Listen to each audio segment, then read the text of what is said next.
And what's happening, my YouTube friends? I am back, and fuck, do I have a lot to talk about? I'm going to do this in a couple of different segments, a couple of short, quick videos to let you know the way I see the things that are going on. And I'm pretty sure you already know about it, so I'm going to get right fucking into it. The first one is Newark, New Jersey. Today is Saturday, the 19th of June. Yesterday, the city of Newark, New Jersey unveiled in front of their city hall a 700-pound bronze statue of none other than George Floyd to celebrate the life of George Floyd. And all I have to say is, are you fucking kidding me right now? I will agree to one thing and one thing only, that George Floyd should not have been killed, not in that manner, because eventually he would have succumbed to the drugs that he chose to use every day, namely the fentanyl that he was found to have in his system when he was killed. Now, this is where our democratic country has gone. They are honoring and glorifying a career criminal, and some criminal acts he has committed were violent acts. I'm not making that up. You can do the research and find out for yourself. But because of, as Nancy Pelosi put it, thank you, George Floyd, for your sacrificing your life. The only thing he sacrificed is his health and well-being, and that of his family or children or whatever, as far as I'm concerned, by consuming the toxic narcotics that he was consuming. He sacrificed nothing. The family was paid handsomely by the city of Minneapolis for the crimes that their loved one committed in the past, and it just so happens that he happened to be killed by a dirty cop. And again, that's the only thing that I agree with George Floyd, is he should not have been killed, especially in that manner. But the politicians in this country, today it's about Newark, New Jersey, they have stooped so low that they're willing to do anything for a vote. And it's quite obvious that they're doing this for votes during their next election cycle to get reelected and to continue to destroy the communities that they allegedly serve. When you have to stoop to such lows to put a statue of a career criminal in front of your city hall, the city hall which is supposed to represent the entire community, that's a fucking disgrace. And the people who live in that community, if they're all for that, shame on them. Okay, these fucking politicians are taking their playbook right out of D.C. with the disgrace that we have in the White House, him and his cohort, Kamala Harris, you know what the fuck her name is. And then they have Floyd's family all dressed up in their expensive clothes, courtesy of Minneapolis, celebrating, look at our loved one. Oh, woe is us. Are you fucking kidding me?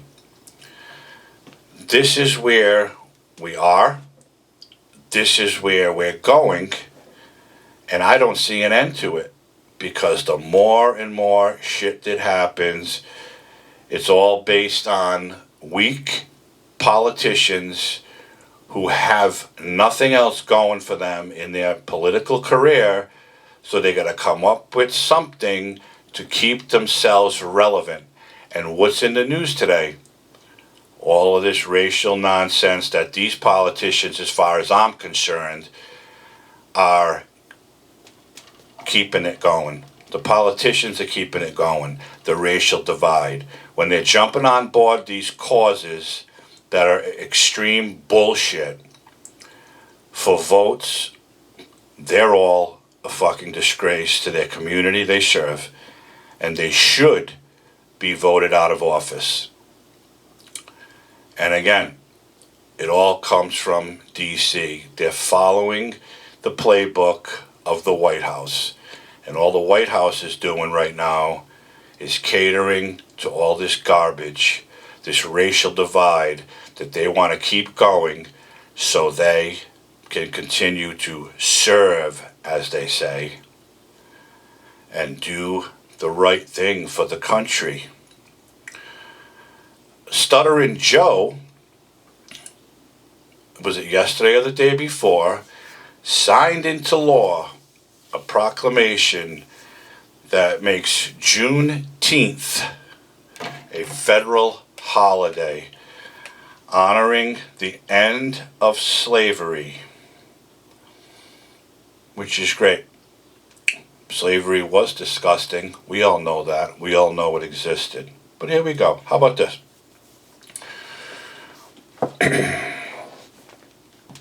June 19th, 1865 was when Union soldiers brought the news of freedom to enslaved black people in Galveston, Texas.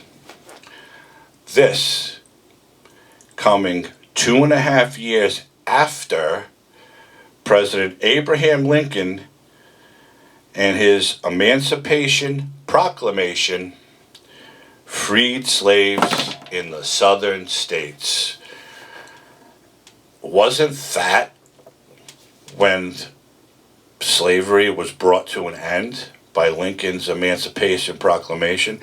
I'm not a fucking history buff, but I'm pretty sure that ended it, but they needed something else, because all of a sudden the African Americans who were 90 years old, 100 years old, they're all looking for something for their families, younger generations, which, whatever, do what you gotta do.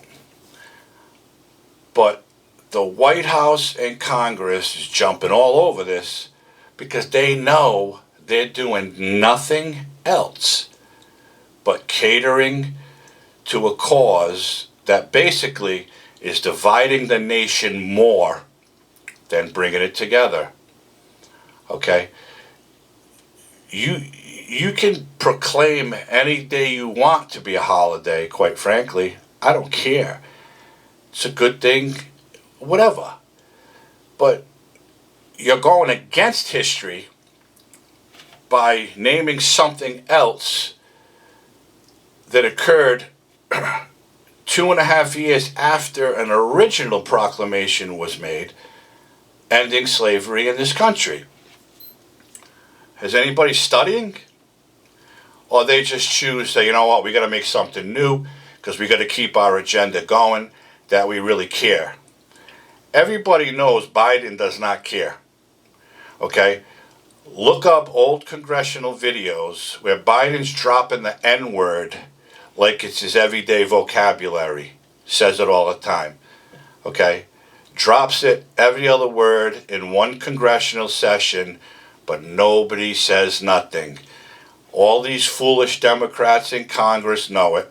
They've all seen it, but they're not going to say nothing because this fucking dementia-filled guy, they pushed him into office so they could do whatever they wanted. So now everything they do, Uncle Joe, just sign it. Give it to me. I'll sign it. I'll hand out a few pens. We'll hopefully gain support, and in 3 and whatever years, maybe we can get reelected again. But quite frankly, he's not going to be around that long. They have to remove this guy from office eventually. Because if you saw the disgrace he made of our country at the G7 summit, you got to think there's somebody saying, you know what, enough's enough. This guy's got to be removed. Not that Koala's going to do anything else. She shouldn't be a fucking door person at the White House, never mind the vice president, and God forbid she's going to be the president. Okay? She jumps on board everything but the right things. She's marching in pride parades. She's praising the LGBTQ, QVC, CVS, whatever the fuck they call themselves today. Which, again, if that's your thing, God bless you. Doesn't bother me. I'm not triggered by it. I'm not offended by it. I don't like it thrown in my face every 5 minutes. That's all you see. And this fucking Harris, it's all she's doing. It's all she's doing. She's loud. And when she gets interviewed, when she can't think of a lie quick enough, she just laughs. Are you kidding me? What the fuck is going on here? Lester Holt asked her straight up, point blank, are you going to the border? We're going eventually. We've been to the border. Why haven't you gone to the border? Well, I haven't gone to Europe yet. What the fuck is wrong with people? Why are they letting this happen? I read an article today in the Providence Journal, is a newspaper in Rhode Island. There are 31,000 plus jobs unfilled in manufacturing and hospitality in this state, and they can't get people to work. And you wonder why? Because this administration wants to keep jacking up unemployment, giving them extra money every week, extra money every month. These people don't want to work. They're making more to stay home. And I get it. These jobs don't pay a lot, but it's a fucking job. Stop living off the government. There's nothing wrong with the majority of these people. They can go out and get jobs. But they don't want to, because this administration wants to keep people home and keep feeding them and feeding them and feeding them. So they can basically say, look at us, we're telling them what to do, when to do it, we're paying them to stay home, and we're paying them to keep their fucking mouths shut. This is where we're at. And we're fucked. So however long this clown is going to be the president before Montel Williams and Willie Brown's ex-girlfriend takes over, we're doomed with him, and we're going to be more doomed with her, because we all know she don't fucking know what the fuck's going on. She's not qualified to be a greeter at Walmart as far as I'm concerned. This country is going nowhere fast with these people. Okay? Something's got to be done. People need to wake up. And if you want to protest, protest to get these two out of office. They're a fucking disgrace to this country. Again, I said this a million times. I was never a Trump fan. I'm not a Trump fan. I don't give a fuck who's in the White House or what party they're from. But they need to be there for the right reasons, and they got to be mentally capable of doing a job that needs to be done to bring this country together and move it forward. End of story. Bottom line, it's a disgrace. I'm pissed off, and I'm sure millions of other Americans are too. Because where's all the 80 million Biden voters? You never see them. Nobody sees them. All you see is these Gen Zs running around crying, we want this, we want that. I'm offended. Don't call me a girl. Call me a guy. Shut the fuck up. Shut the fuck up.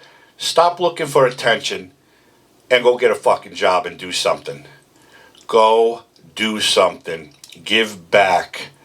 Stop staying home and do nothing while the government pays you.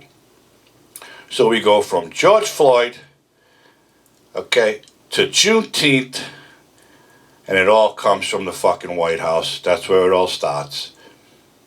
It's always going to start from there until they wake the fuck up and start changing things. So this one's going to end now. This is my short rant about these topics. I'm going to be back with some more topics real soon. I got a couple of more juicy ones. I hope everybody's well. Have a great day. This is what I'm going to call a no limits video short, because I'm going to end it. It's about 15 minutes long. I like that. No limits video shorts. I like that. Anyways, have a great day. We'll see you soon. Take care.